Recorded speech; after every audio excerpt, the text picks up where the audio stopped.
बाढ़ तो जैसे बिहार की नियति बन चुकी है। वैसे तो फसलों के लिए बारिश बेहद जरूरी है, लेकिन बिहार में जैसे ही बारिश शुरू होती है, बिहार के लोग दहशत के साए में आ जाते हैं। वजह वही पुरानी है, बाढ़ से होने वाली तबाही।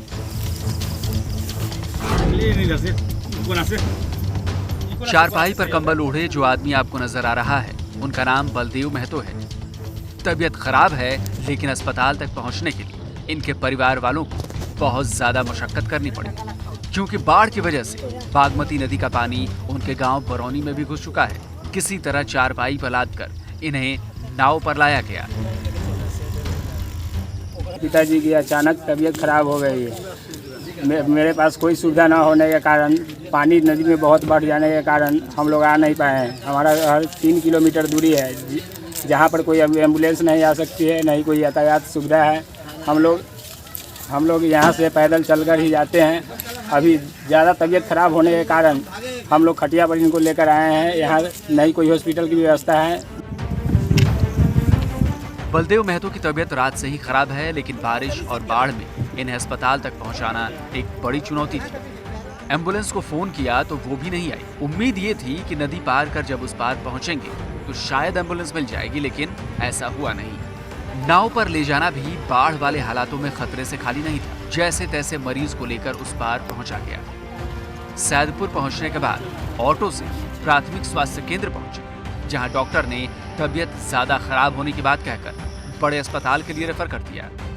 मेरे बाबा को तबीयत खराब होने के कारण हम लोग बहुत परेशानी में आ गए हैं। कोई दवाई की व्यवस्था भी नहीं है हमारे गांव में। मेरा गांव बगौनी है और बांध रक्सिया से 3 किलोमीटर अंदर बांध के अंदर में पड़ता है। हम लोग खट्टी के सहारे से लाए हैं अपने बाबा को, और अभी बांध तक आए हैं, लेकिन एम्बुलेंस को भी कॉल किए, लेकिन उसका भी कोई फोन लग नहीं रहा है। यहाँ हर साल यही होता है। कई लोगों की जान बाढ़ में फंस जाने की वजह से चली जाती है, क्योंकि अस्पताल तक पहुँचने का साधन नहीं मिल पाता। पुल बनाने की मांग कई सालों से की जा रही है, लेकिन सुनने वाला कोई नहीं है।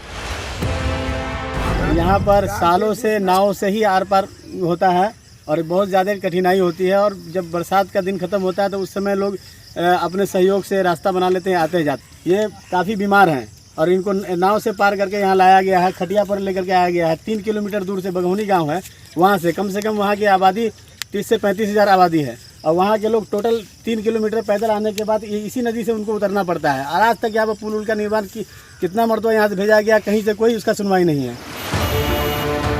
नेपाल में मूसलाधार बारिश के कारण सुपौल में भी कई नदियों का जलस्तर बढ़ चुका है। बिहार की शोक कही जाने वाली कोसी नदी ने एक बार फिर रौद्र रूप धारण कर लिया है। निर्मली और मोरौना ब्लॉक के दर्जनों गांव बाढ़ की चपेट में आ चुके हैं।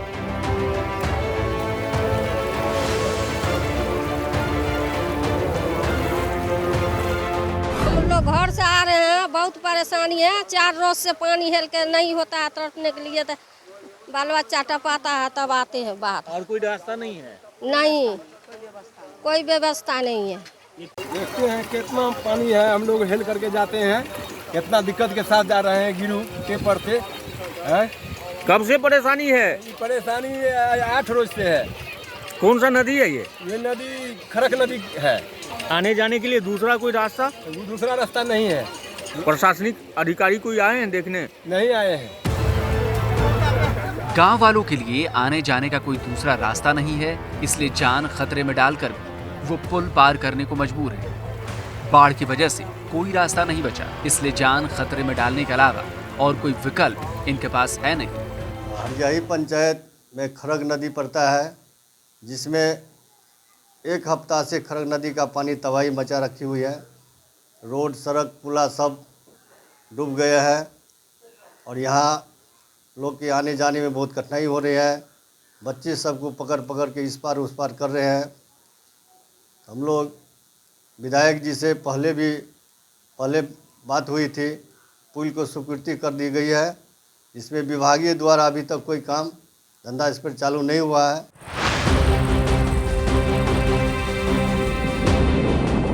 बाढ़ की ये तस्वीरें दरभंगा की हैं। हर नदी उफान पर है, चारों तरफ जल प्रलय जैसी तस्वीरें ही दिख रही हैं।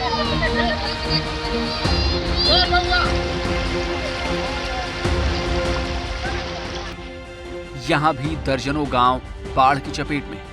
बागमती और धौंस सहित सभी नदियों का जलस्तर बढ़ा हुआ है। घरों में बाढ़ का पानी घुसने से लोगों को ऊंची जगहों पर शरण लेनी पड़ी है। सरकार घर घर पानी ढुकि गेल छै, कोनो घर नागा नहीं छै, बांध पर शरण लेने छी हमसब। आखिरी सरकार कष्ट छै।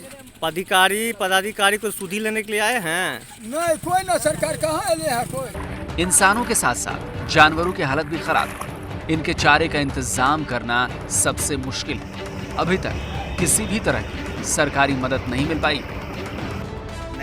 सबसे बड़ी दिक्कत यही है कि बाढ़ तो हर साल आती ही है, लेकिन हर बार वादे के बावजूद बाढ़ पीड़ितों की मदद में प्रशासन की तरफ से ढिलाई बरती जाती है। नतीजा, लाखों लोगों को नरक वाली जिंदगी जीनी पड़ती है। इसीलिए जैसे ही बारिश का मौसम आता है, बिहार के लोग दहशत से भर जाते हैं।